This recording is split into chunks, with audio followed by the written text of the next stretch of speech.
Hey guys, just want to do an update on some African cichlids, my breeders. This is the 225, and as you can see, it's kind of gone through a lot of changes, just aquascape wise, but fish wise as well.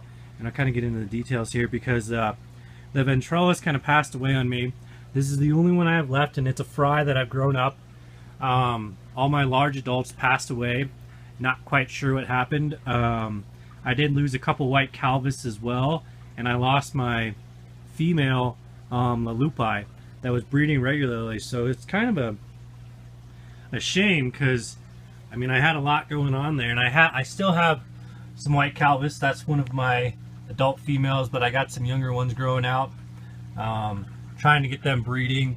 I still am trying to get some Caudos grown out to breed with this female over here that I've had. She was breeding for a little bit, but I haven't had her male. The male didn't make the move a long time ago. But I do have Caudos breeding in another tank. But what I did bring in here is the Paracyprichromis, and they're doing well. They've been in here for a couple weeks now, and that's one of the young fries I've reintroduced back into this tank, into the colony. I'm trying to build it up. I haven't seen them breed yet, but I think they'll do really well with all of these rocks and just a lot more territory. So that's kind of the goal, is to get this to be essentially more of a Paracyprichromis colony tank. I'd like to get the Caudos breeding and the Calvus breeding again, so that'll just take some time. I do have some more Ventralis fry grown out, about a dozen. I'm not sure if I want to try and keep them and breed up that colony or not. We'll see. I do know that I have about a dozen Paracyprichromis fry that I'll put in here eventually, because if you remember from some of my other videos, I have a lot of males in here. There's probably like 5 or 6 adult males and only 1 adult female.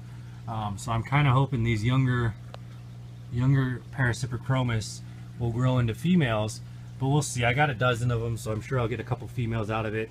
But that's kind of what's going on in here. It's going well. The fish seem happier.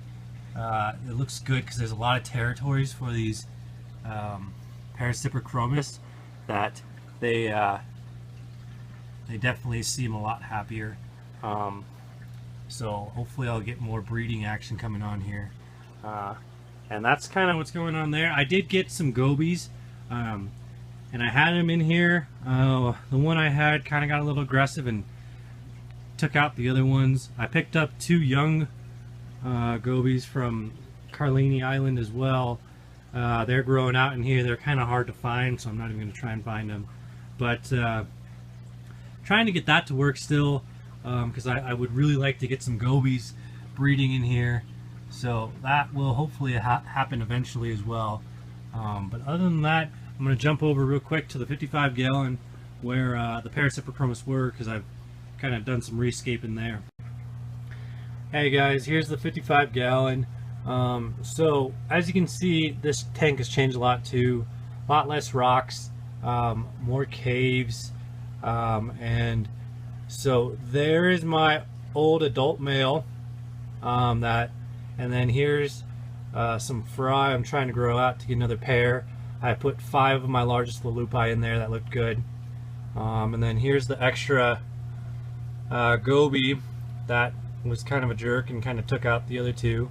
So that's kind of the way they are. They're pretty aggressive unless they find a pair, so maybe I just had all males or something, not quite sure. And then these are the Firefin Compressiceps, and they're growing out really nicely. That one is gorgeous. Usually that one has a little better color, but I don't know why, but that one looks really good. And the other one that's currently kind of half out of that cave looks really good too.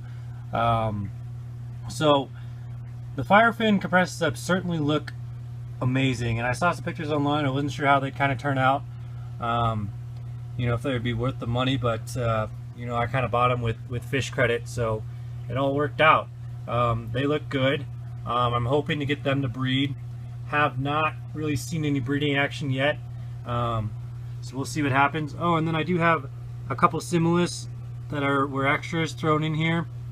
These guys are doing all right. Hopefully, I don't think they're a pair, but you know, I could be wrong. We'll see. They seem to get along pretty well, decently well, and they kind of just keep that corner. But yeah, the real hope is to eventually get another Leleupi pair breeding, because they did really well. Very consistent breeding from the Leleupi. And they were easy to do, easy to maintain, easy to take care of.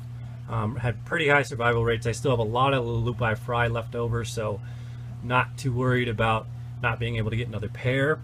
But my main goal is to get this goby breeding with someone, and then to get these beautiful Compressiceps breeding. So that'll be the harder goal. There's the other one. That one looks gorgeous as well. So I might get more. I saw my local fish store had some more. I don't know yet. They kind of look like they're all the similar size, which is a little discouraging, because normally a male is much bigger than a female, but it could be a little more with time that they'll differentiate. But it's just a really pretty fish. I mean, look, it's got almost as good a color as a Leleupi, and my Leleupis look pretty dang good too. So we'll see what happens. That's kind of what's going on in 55 gallon, and some updates with my breeder fish. A lot of changes really with the Tanganyikans, so hopefully it all works out. And that's what I got. So thanks for watching.